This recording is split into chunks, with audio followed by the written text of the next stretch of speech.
Bonsoir à tous, voici les titres de l'actualité de ce vendredi. À la une ce soir, est-ce la fin du silence? La justice enquête sur une nouvelle affaire d'agression sexuelle au sein du diocèse de Lyon. Les témoignages et les plaintes s'accumulent et la tourmente semble se confirmer autour du cardinal Barbarin. Une explosion due au gaz au cœur de Paris. La déflagration a été spectaculaire et elle a éventré une partie d'un immeuble du 6e arrondissement. Le bilan fait état de 17 blessés. Des caméras de surveillance qui vous sermonnent ou encore de nouvelles voitures qui enregistrent vos infractions à distance. De Mandelieu à Saint-Denis, question sur le pouvoir de ces nouvelles technologies. Notre immersion au cœur des nouveaux volontaires de l'armée, des chiffres en très nette hausse depuis les attentats de 2015. Illustration avec 40% de demandes supplémentaires dans la marine. Nous irons dans la rade de Toulon. 23 ans après le premier opus, la folle histoire des visiteurs continue. 3e épisode qui cette fois quitte le Moyen-Âge pour se plonger dans la Révolution française. Enfin, ils sont toujours les meilleurs danseurs sur glace au monde et ils sont français. Gabriela Papadakis et Guillaume Cizeron ont ébloui les fans de patinage la nuit dernière à Boston. Ils ont remporté la médaille d'or. Voilà pour les titres. Bonsoir à tous. Est-ce la fin de longues années de silence en région lyonnaise? Les langues semblent réellement se délier sur des faits qui remontent à la fin des années 80. La justice enquête cette fois, je vous le disais, sur un prêtre déjà condamné pour agression sexuelle. Sur place, Denis Sébastien, Jean-Claude Martin et Olivier Jacquelin. Une nouvelle affaire et le diocèse de Lyon de nouveau dans la tempête. 8 jeunes filles d'une dizaine d'années victimes d'agressions sexuelles pendant le catéchisme par un prêtre, le père Gérontais de Salino. Les faits remontent aux années 90 dans cette paroisse. La première plainte est déposée en 2009 et pourtant le cardinal Barbarin était au courant dès 2003. Il conseille à une victime qu'il reçoit de porter plainte si elle le veut, mais ne saisit pas lui-même la justice. S'il se doutait, effectivement, au vu de la personnalité de M. Gérontais de Salino, que cette personne était susceptible de commettre des faits identiques, il aurait dû effectivement faire à tout le moins un signalement au parquet, quand bien même peut-être que ce signalement au parquet n'aurait rien donné. Monseigneur Barbarin a-t-il eu une attitude ambivalente? Aujourd'hui, son avocat revient sur la réaction du cardinal face à la victime qui vient le voir en 2003. Il a en face de lui, je suppose, une victime qui est dans un état de difficulté, de détresse morale et psychologique, et qui lui dit surtout, faites, mais ne dites rien. Fallait-il qu'il précipite les choses judiciairement? Pour l'association à l'origine de la première affaire de pédophilie dévoilée au début de l'année, c'en est trop, le cardinal doit partir. Le cardinal Barbarin, c'est pas une démission qu'il faut, c'est un licenciement et rapidement. Enfin, ça ne peut pas être autrement que ça. La dernière affaire, révélée aujourd'hui, a été jugée il y a un peu plus d'un mois à Lyon. Le père Gérontais de Salino a été condamné à 2 ans de prison avec sursis. Et en direct de Lyon, on va retrouver sur place Étienne Prigent. Étienne, avec cette affaire, c'est donc une nouvelle fois le cardinal Barbarin qui se retrouve dans la tourmente. Oui, c'est une cascade d'accusations qui vise l'évêché de Lyon, avec chaque semaine ou presque une nouvelle affaire. Depuis le mois de janvier et la révélation d'actes pédophiles commis par un prêtre scout dans les années 80-90, et alors que ce dernier était encore en activité jusqu'à l'année dernière, et bien depuis, la parole semble s'être libérée. La communauté catholique est sous le choc, divisée, mais ici, à l'évêché, eh bien, le cardinal Barbarin réfute toujours tout manquement. Dans un communiqué de presse encore aujourd'hui, il rappelle qu'il collabore avec les enquêteurs. Une perquisition a d'ailleurs eu lieu ici, ce mercredi. Le cardinal Barbarin qui demande également à ce qu'on laisse la justice travailler. Il assumera, dit-il, si nécessaire, mais dans la tourmente, soutenu par ses pairs, il n'a visiblement aucune intention de démissionner. Merci Étienne. Revenons maintenant sur cette explosion qui a été ressentie dans une grande partie du 6e arrondissement de Paris à la mi-journée. Explosion violente due au gaz, selon les premiers éléments de l'enquête. La façade d'un immeuble a été en partie éventrée. 17 personnes ont été blessées. Lilia Melconian, Tatiana Daligo. L'explosion a soufflé les 3 derniers étages de cet immeuble parisien. Toiture éventrée, façade effondrée, il ne reste plus rien du haut du bâtiment. Cette rescapée était chez elle au 6e étage lorsque la catastrophe s'est produite. Et ça a explosé tout mon appartement aussi. Il y avait des gravats partout et je n'arrivais pas à sortir. Il y avait le feu sur le palier et j'ai cru que j'allais mourir en fait. L'explosion est si forte que dans le quartier, des dizaines de vitrines jusqu'à 150 mètres se brisent. Voisins et commerçants décrivent tous le même effet de surprise. Une explosion assourdissante, j'ai jamais entendu ça de ma vie. C'était mes vitrines, plaf, par terre. Il y a eu une onde de choc et les toits en fait ont tremblé et du coup on a tous commencé à paniquer et c'est tout ce que moi j'ai vu en tout cas. Et les fenêtres se brisaient aussi. C'est un miracle qu'il n'y ait pas de mort. Pas de mort, mais 17 victimes, dont 11 pompiers. L'un d'entre eux serait toujours dans un état grave. L'origine de l'explosion, elle, serait domestique. Elle pourrait provenir d'une gazinière. On peut très bien évoquer et penser à une fuite de gaz, une poche de gaz qui s'est propagée du bas vers le haut et qui aurait provoqué cette explosion. Ce soir, pompiers et architectes inspectent toujours l'immeuble. Alors justement, où en est-on? En direct sur place, Fanny Steiner. Fanny, depuis plusieurs heures maintenant, une question hante les habitants du quartier. Est-ce que la façade fragilisée pourrait s'effondrer? Bonsoir Laurent. Bien oui, effectivement, le risque d'effondrement est toujours présent ce soir, même si ce risque est modéré. Les pompiers sont toujours en train de travailler sur l'immeuble en ce moment. Ils sont en train de faire notamment tomber des cheminées et des pans de murs de la partie haute de l'immeuble, tout en sécurisant le sous-sol. L'objectif étant évidemment de sécuriser au maximum pour éviter l'effondrement de la structure. Vous le voyez derrière moi, le périmètre de sécurité est très élargi, tout simplement parce que l'explosion a été si violente qu'elle a touché plusieurs immeubles aux alentours, notamment les fenêtres. Et là encore, eh bien, les pompiers sont en train de faire tomber ces fenêtres, tout simplement pour que dans les jours prochains, eh bien, ces fenêtres ne s'effondrent pas sur des passants. Et puis, l'urgence ce soir, c'est aussi le relogement des habitants. Là, 4 familles se sont déjà signalées à la mairie de Paris. Elles seront bien sûr relogées dès ce soir dans un hôtel avant de trouver une solution sur le long terme pour les jours qui suivent. Merci Fanny. Elle pourrait bien devenir la voiture qui inquiète de nombreux automobilistes de Saint-Denis en région parisienne. Une voiture capable de lire vos plaques d'immatriculation et de vous verbaliser à distance. Les villes de Toulouse, Nantes, Boulogne-Billancourt ou encore Aubervilliers envisageraient également de mettre en place ce système. Le point, Mathieu Boisseau, Nicolas Hauer. Dans les rues de Saint-Denis, il y a les accros au double fil, les habitués du stationnement interdit, les étourdis de l'eurodateur et depuis peu, une méthode radicale pour les verbaliser. À chaque bip, une voiture fautive. Ces caméras relèvent toutes les plaques d'immatriculation. Les policiers n'ont plus qu'à signaler les infractions. Donc on va enclencher la caméra. Plus besoin de faire face aux automobilistes en colère. Et surtout, bien plus de voitures contrôlées par jour. On fait 300-350 PV par véhicule, qui fait à peu près 600 avec nos 2 véhicules réunis. C'est 10 fois plus d'amendes que les patrouilles à pied. Et cela divise les habitants. C'est pas une bonne idée parce qu'après, pour les commerces dans le quartier, ça va être un petit peu très difficile. Je suis d'accord avec ça, même pour mettre les caméras là et là, partout. Et les gens se garent un peu n'importe comment, donc au quotidien c'est très très lourd. Ce nouveau système est très rentable, 20 000 € de recettes supplémentaires chaque jour. Mais la mairie l'assure, l'objectif est avant tout d'en finir avec les incivilités. À ceux qui disent que c'est une pompe à fric, qu'est-ce que vous répondez? L'outil n'a pas été fait pour que ça rapporte, même si après il y aura je suppose des recettes, mais c'est pas dans cette optique que l'outil a été réfléchi. Oui, nous effectuons un retour sur base après verbalisation. Pourtant, la machine n'est pas infaillible. Tout n'est pas encore automatisé. Avant l'envoi des contraventions, chaque image doit être vérifiée par un autre policier. Vous voyez, il y a des erreurs, des lectures de plaques mal lues par la caméra. 20% des amendes sont ainsi annulées, mais le système va continuer de s'étendre. D'autres villes vont le tester prochainement. Alors, une voiture qui vous verbalise à distance, mais aussi des caméras de vidéosurveillance qui vous parlent et vous sermonnent en cas de mauvais stationnement. C'est aujourd'hui le cas à Mandelieu.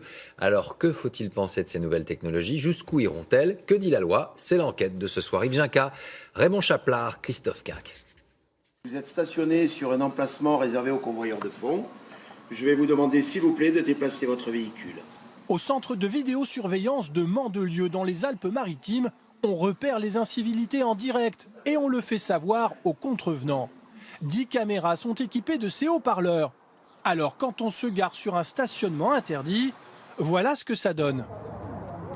Bonjour monsieur, la police municipale s'adresse à vous. Vous pourriez déplacer votre voiture, monsieur, vous êtes en stationnement interdit. En général, la consigne est respectée. Merci beaucoup monsieur. La méthode surprend. Le fait que la caméra parle, ça vous fait quoi en fait? Eh ben, ça me fait déplacer ma voiture. Et donc? Eh ben, donc je la déplace. Donc c'était pas mal. Depuis 2 mois, la ville teste ce tout nouvel équipement.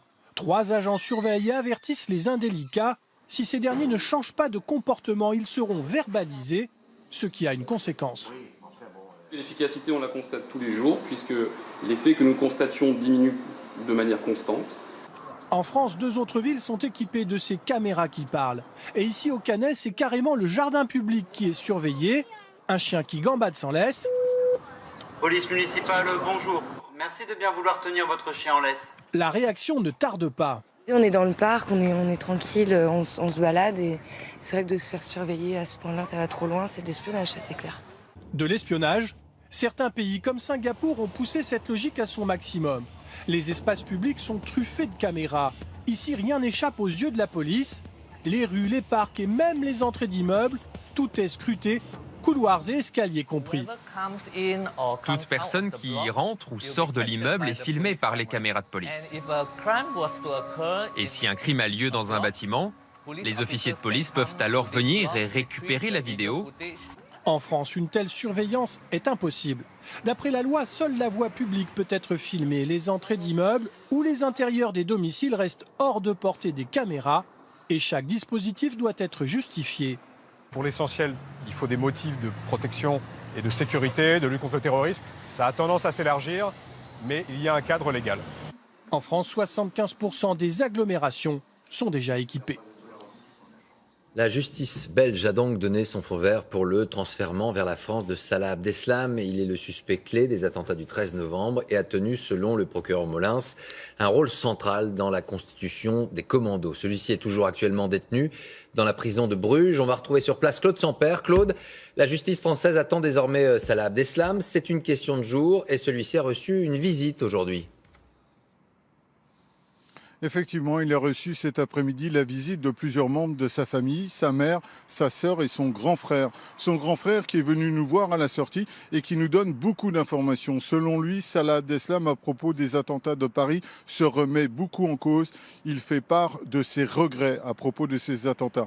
Salah Abdeslam prétend que sa ceinture d'explosifs était en parfait état de fonctionnement et que c'est lui qui a choisi de ne pas la déclencher. Si j'avais voulu le faire, j'aurais pu le faire et il y aurait plus de victimes, dit-il. Alors bien évidemment, c'est sa version des faits. Bien évidemment, ce n'est pas forcément la vérité. Et on voit déjà là la ligne que Salah Abdeslam pourrait adopter en France devant les magistrats français. Son grand frère ajoute que Salah Abdeslam est soulagé d'avoir été arrêté, qu'il n'en pouvait plus de sa cavale, qu'il sait qu'il a des comptes à rendre à la France et qu'il est prêt maintenant à rendre ses comptes.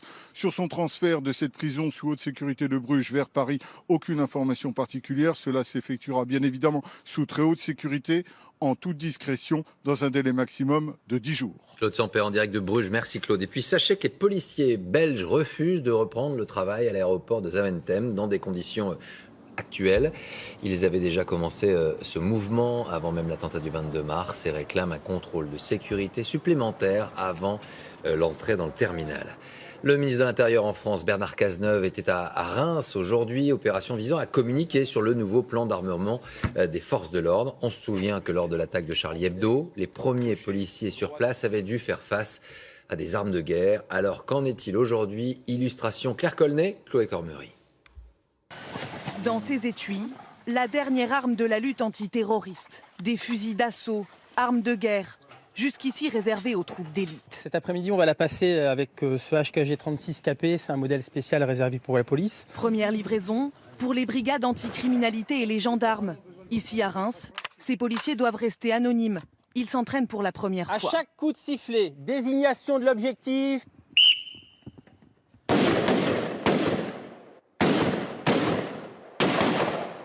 Ces armes sont-elles efficaces? Oui. Pour les policiers, ces fusils sont plus précis, avec des munitions plus puissantes. À leur calibre 9 mm, s'ajouteront ces balles de 5,56, des munitions de guerre. Qu'est-ce que ça change? C'est du simple au double en pouvoir de neutralisation quasiment. Des armes capables de traverser les gilets pare-balles pour pouvoir riposter face à des terroristes qui tirent à l'arme lourde, comme ici, une voiture de police démunie face aux frères Kouachi lors de l'attentat contre Charlie Hebdo. Avec les fusils que l'on a maintenant, les HK, ils auraient pu se protéger derrière le véhicule de police et faire feu sur les individus. Alors qu'est-ce qui aurait changé concrètement? On aurait pu peut-être les neutraliser. Alors combien d'armes vont-elles être déployées? Pour la police, près de 900 fusils d'assaut ont été livrés. Ils équiperont l'ensemble des 300 BAC existantes. Les gendarmes, eux, vont en recevoir 300 exemplaires pour équiper un peu moins de la moitié des unités d'intervention. Insuffisant pour certains syndicats, il faudrait multiplier ces chiffres par 10. Pour nous, il serait nécessaire de former 10 000 policiers supplémentaires issus des commissariats de police, des polices secours, de ce qu'on appelle nous le service général, et qui peuvent être amenés à être les primo-intervenants. Enfin, qu'est-ce que ça va changer? Le but du ministère de l'Intérieur, c'est que les unités équipées soient en mesure d'intervenir sur un attentat en moins de 20 minutes, en tout point du territoire. Tous les effectifs seront formés à ce matériel d'ici 2018. Et on va maintenant partir pour Washington alors que les dirigeants de la planète se sont retrouvés afin de parler de la menace qui pèse sur la sécurité nucléaire. François Hollande est sur place et on retrouve Valérie Astruc. Valérie, les présidents français et américains ont également eu un rendez-vous bilatéral et au sommaire de ce sommet donc la coopération pour la lutte contre le terrorisme. Oui, et la nouvelle menace évoquée ici, c'est la bombe sale, la bombe radioactive déclenchée par des terroristes qui ferait des dégâts considérables. Et ce n'est plus tout à fait de la science-fiction depuis que la presse belge a révélé que les 2 kamikazes de Bruxelles projetaient de fabriquer ce type d'armes. L'objectif donc de ce sommet est d'éviter que du plutonium ou de l'uranium se retrouve entre les mains de djihadistes. Et pour cela, il faut sécuriser tous les stocks radioactifs partout dans le monde. Barack Obama a jugé qu'à ce jour, aucun groupe terroriste n'était en possession de cette arme. François Hollande lui a ajouté qu'il ne fallait ni sous-estimer ni surestimer ce nouveau risque de terrorisme nucléaire. Merci Valérie. L'immersion de ce vendredi, et vous allez découvrir à quoi ressemblent les premiers pas des nouvelles recrues de l'armée. Il faut rappeler que depuis les attentats de 2015, les candidatures pour intégrer une carrière militaire se sont multipliées, avec notamment 40% de demandes supplémentaires pour la marine. Direction ce soir justement, Saint-Mandrier-sur-Mer dans le Var. Reportage Agnès Monteux, Émilie Denis. Vous avez quelle heure les mecs? Je veux pas l'air sur moi. Plus rapide, plus rapide. Les attentats ont été un déclic pour moi pour m'engager. J'étais devant ma télé quand c'est arrivé et je me sentais impuissant. Alors que là maintenant, s'il se passe quelque chose que je n'espère pas, on sera là. On se sent utile.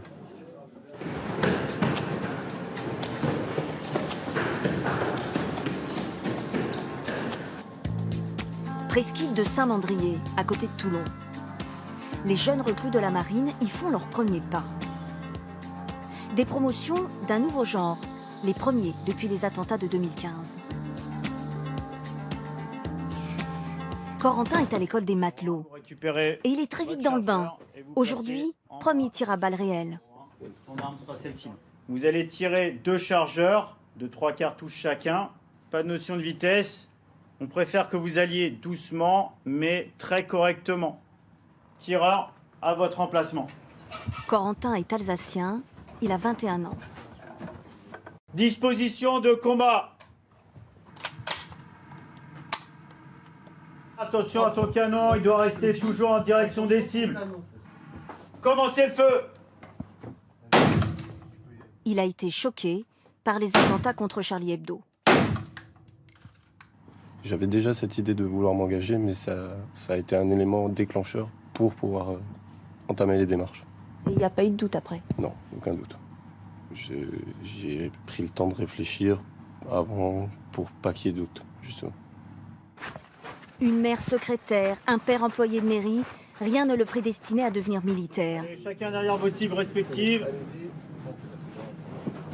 Vous voyez rien? Non. 3 impacts seulement, pour 6 balles. Il faut encore progresser. Mais il est déterminé à apprendre ce nouveau métier pour défendre des valeurs auxquelles il croit. La liberté, c'est la valeur la plus importante. C'est vraiment celle qu'on doit défendre à tout prix. Donc s'il faut prendre les armes, je prendrai les armes. Et ça te paraît un combat d'autant plus important aujourd'hui? Oui, aujourd'hui c'est très important parce que ça a pris une très grande ampleur et il faut se défendre. Dans cette escouade, On souffle. Corentin n'est pas le seul à s'être engagé à la suite des attentats. Émeric, lui aussi, a choisi cette nouvelle vie. Il a 20 ans, il est breton Et c'est parti pour 2 heures d'endurance. Hauteur des épaules. Allez. On a pas mal à l'épaule, il y en a qui ont mal là. Bon, ok, allez. Ça va, Émeric? Très bien. Émeric n'était pas du tout sportif. Après les attentats, il a trouvé le courage d'abandonner son CDI chez un artisan et s'est donné toutes les chances d'être recruté. Comment vous étiez préparé? Ça revenait à 8 heures par semaine de sport, plus ma journée de travail avant. Vous faisiez quoi? Comme travail? Dans le civil, j'étais couvreur zingueur. Rien à voir. Tout à fait. Une formation pleine de surprises. Il n'avait pas imaginé devoir plonger dans de l'eau croupie. Hop. 9, 8, 7, 6, replonge. 5, 4, 3, 2, 1. Ok, on remonte.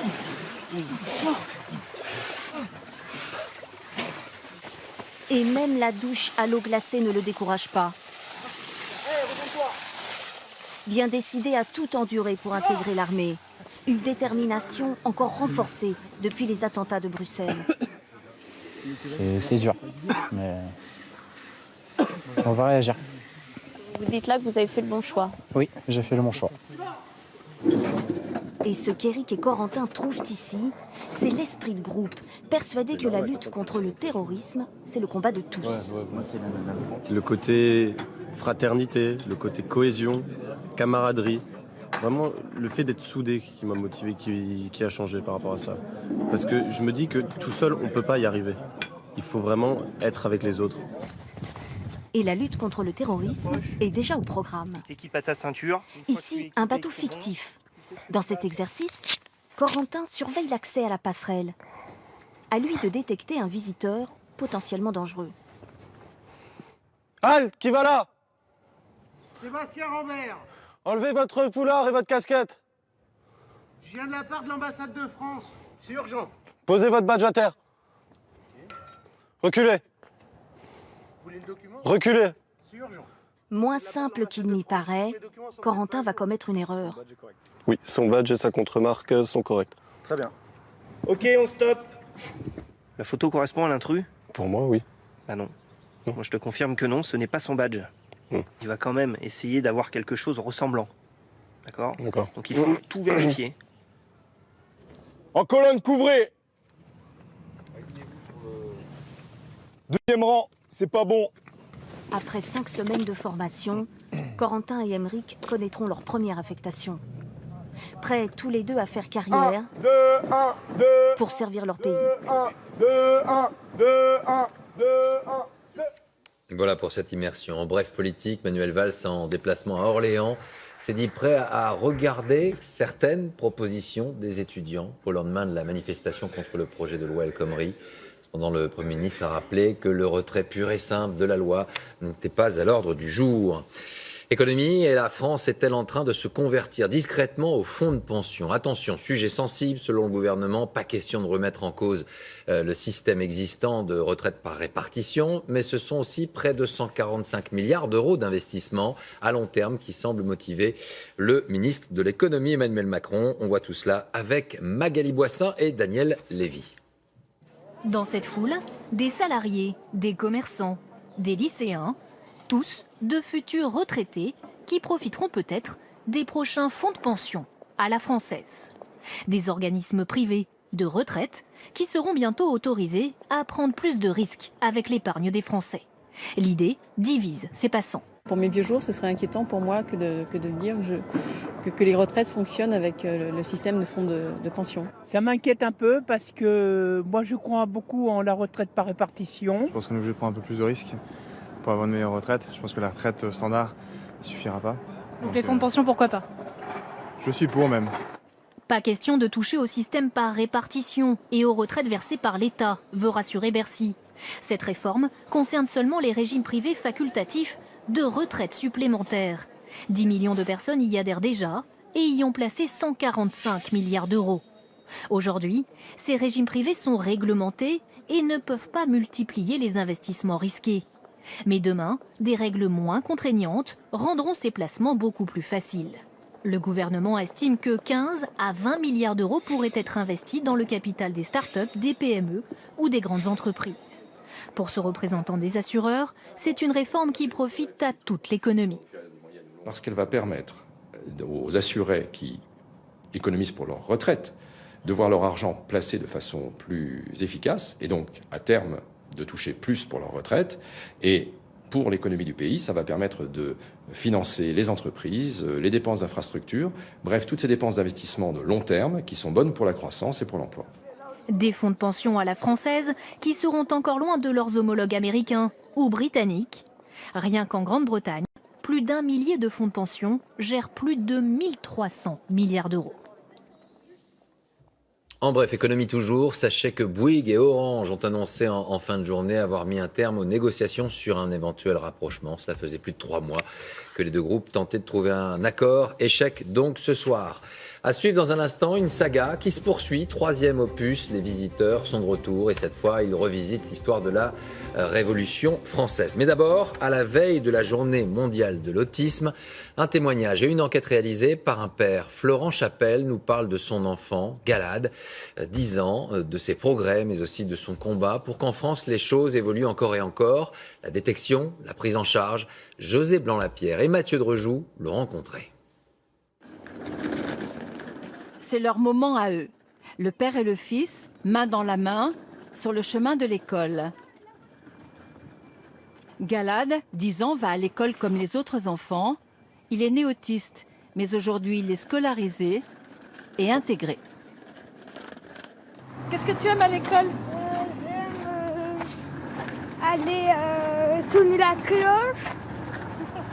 La cantine aussi, t'adores? Oui, avec mes copines. Elle s'appelle comment ta copine? Nathalie et Stella. Galad avait 3 ans lorsque le diagnostic est tombé. Depuis, son père s'est toujours battu pour que son fils soit scolarisé malgré les soins. Le matin, quand on le dépose à l'école, c'est un vrai bonheur. Pour un parent, déposer son enfant à l'école et pas à l'hôpital, c'est formidable. Ça a été un combat pour y arriver? Ouais, les portes sont souvent fermées. Alors celle-ci, ça va. Mais il y a beaucoup de parents qui font 5, 10, 20, 30 écoles avant d'avoir une porte ouverte. Et ça, c'est inacceptable. Aujourd'hui, en France, un établissement scolaire n'est pas obligé d'accueillir un enfant autiste. Allez, va vite travailler. Dans son école, Galad est dans une classe spécialisée avec d'autres enfants autistes et trisomiques. Ça veut dire quoi? C'est le poisson d'avril. Près de lui, une auxiliaire de vie scolaire l'aide dans ses apprentissages. J'en veux 6. Tu progresses, Galad? Oui, c'est énormément. Progresse. Oui, tu progresses. Tu progresses, Tu progresses bien. Qu'est-ce qu'on fait? Qu'est-ce que tu apprends à l'école, Galad?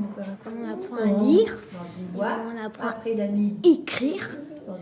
Aujourd'hui, Galad est capable de faire des petites improvisations en théâtre, est capable de se contrôler, d'être calme, d'attendre, s'il a loupé quelque chose, c'est pas grave. C'est ce qu'il travaille au quotidien. C'est ce qui est le plus dur pour Galad. Galad progresse, c'est grâce à l'école, son père en est convaincu. Sur cette vidéo, il nous montre le chemin parcouru.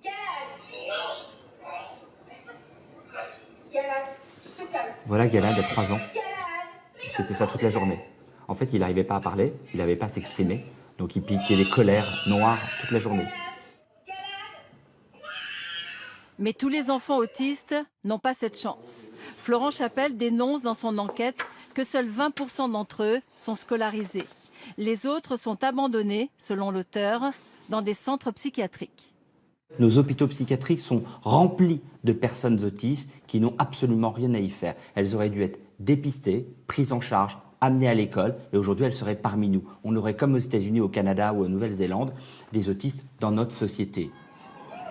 Pour mieux prendre en charge les 600 000 autistes comme Galad en France, il existe un plan de financement de projet. Il n'en est qu'au début de sa mise en œuvre. Autisme, la grande enquête, c'est le livre de Florent Chapelle et Sophie Le Calnec aux éditions Les Arènes. Ce sont des métiers, un temps oublié, à qui certains ont décidé de donner une nouvelle jeunesse, la tendance, un retour au terroir, à l'authentique. Et c'est le cas notamment pour une nouvelle génération de brasseurs de bière ou encore de distilleries artisanales. Isabelle Saboureau, Guillaume Michel. Au fond d'une petite cour, à l'arrière d'une impasse, Nicolas Julès réinvente un métier disparu. Il s'est installé une micro-distillerie, la seule autorisée à Paris. Et depuis un an, il fait de l'alcool en toute légalité. Ce jour-là, il innove, il va distiller du miel. J'ai jamais encore distillé de miel, donc c'est la toute première fois. Et là, je vois que j'ai toute la matière que je souhaitais avoir en termes aromatiques, en termes de complexité pour faire un très beau spiritueux. Voilà, hop là, c'est la toute première goutte qui commence à sortir.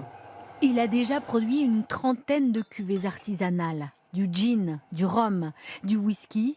Un privilège. Il aura fallu 5 ans pour obtenir cette autorisation très encadrée par l'État. Il faut avoir un casier judiciaire vierge, on a une enquête de moralité, il y a une enquête qui est menée par les renseignements généraux pour savoir si on est digne d'avoir la responsabilité aux yeux de l'État de fabriquer de la taxe. Parce que l'alcool est très taxé, par conséquent les gens qui fabriquent de la taxe doivent être quand même fiables, quoi.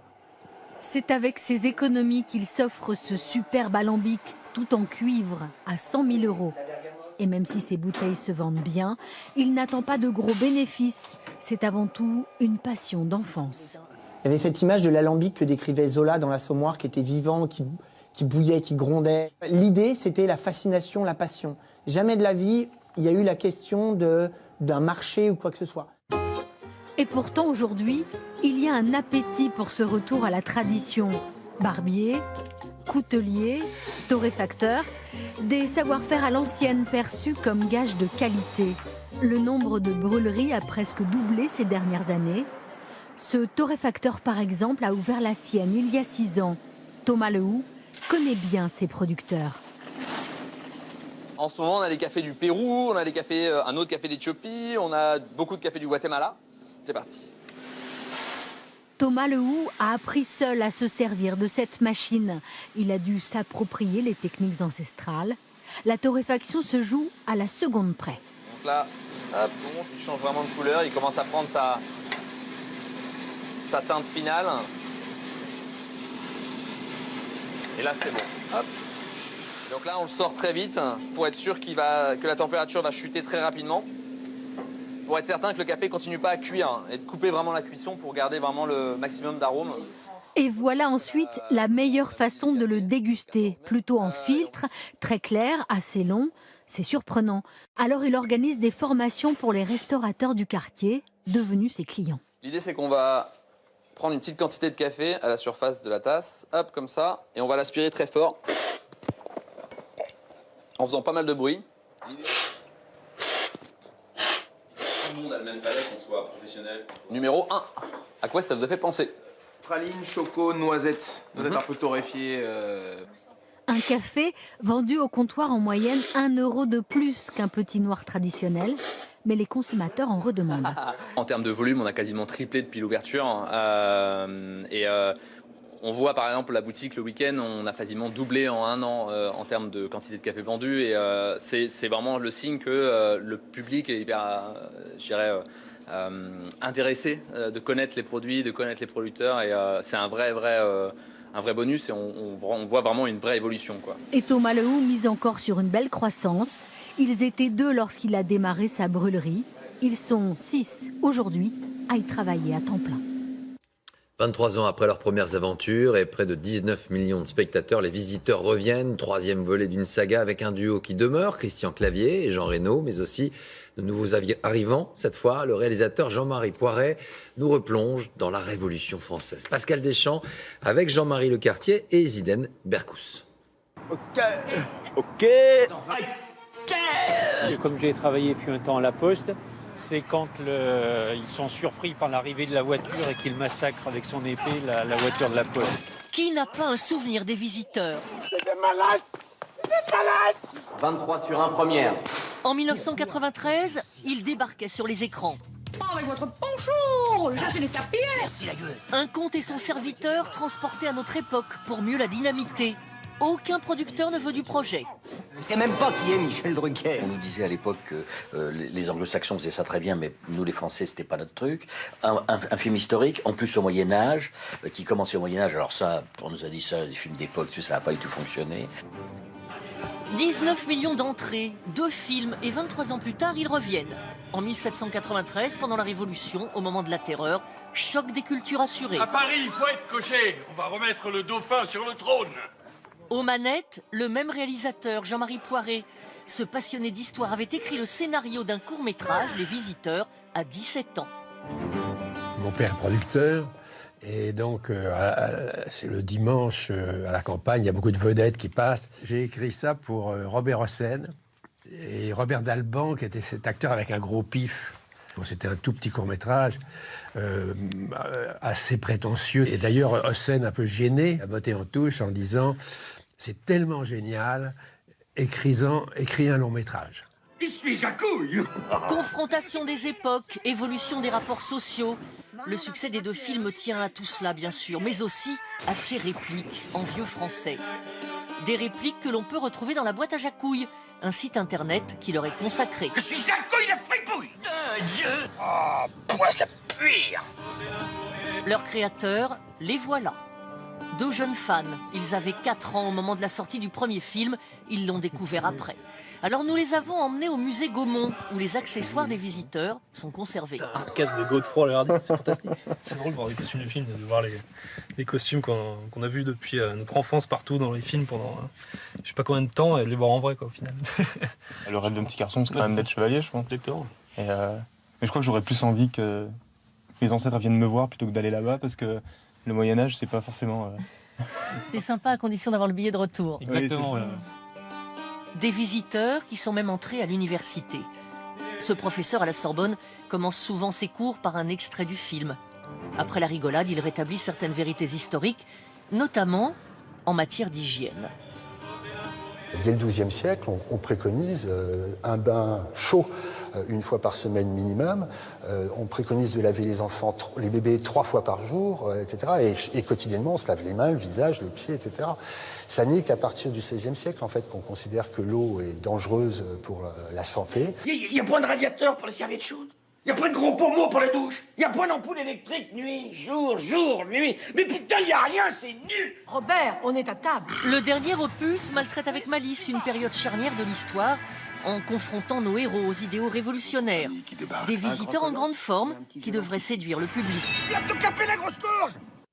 Et ils se sont une nouvelle fois hissés au plus haut sommet de leur discipline. Après des heures et des heures de travail, ils étaient prêts pour le rendez-vous des championnats du monde. Le couple français Gabriela Papadakis et Guillaume Cizeron sont les meilleurs danseurs sur glace au monde. Et l'année dernière à Boston, ils ont même frôlé l'excellence. Laetitia Legendre, Guillaume Michel. Un instant de grâce, d'élégance sur la glace. Quand la danse fait oublier le patinage pour laisser place à l'émotion. Une performance tout en délicatesse pour Gabriela Papadakis et Guillaume Cizeron. Ils ont tout juste 20 ans et ont remporté déjà 2 titres de champion du monde consécutifs. Une première pour des patineurs français qui ont séduit les juges avec un score exceptionnel. 118.17.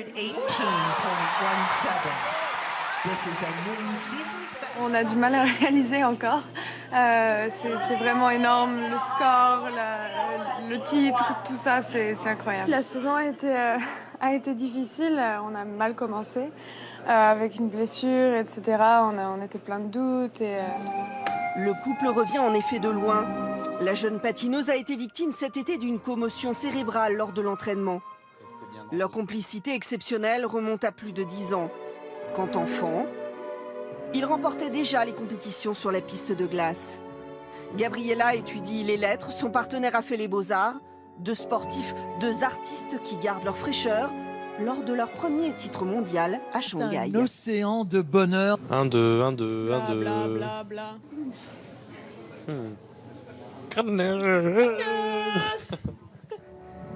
Depuis plus d'1 an, c'est à Montréal qu'ils s'entraînent. La pirouette, elle accélère vraiment quand la musique change. Et là, c'est bien, ça vous laisse une marge. Un destin en or pour ces jeunes patineurs, également double champion d'Europe, à qui il ne manque désormais plus qu'une consécration olympique. Et puis sachez que Florent Manodou, qui était pourtant le grand favori, a terminé 3e de la finale du 100 mètres au championnat de France de natation à Montpellier. C'était il y a quelques minutes, un résultat qui le prive de qualification pour les Jeux Olympiques de Rio. Sur cette distance, il a en revanche déjà son billet pour le CAFOA 100 mètres.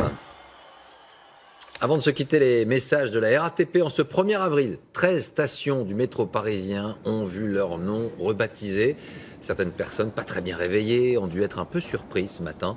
La station Opéra est devenue l'apéro, Crimée a laissé place à Châtiment, Monceau à Mapelle, et 4 septembre est devenu 1er avril. Voilà pour l'actualité de ce vendredi. Merci à vous pour votre fidélité. La météo, tout de suite Anaïs Baïdemir, puis votre rendez-vous parents, mode d'emploi, et puis le retour de votre série K1 pour la saison 4. On se retrouve demain à 13h, 13h15. On parlera du SIDAction et d'une marraine qui se bat depuis tant d'années. Portrait de Lynn Renaud. N'oubliez pas, le 110, passez une très belle soirée et à demain.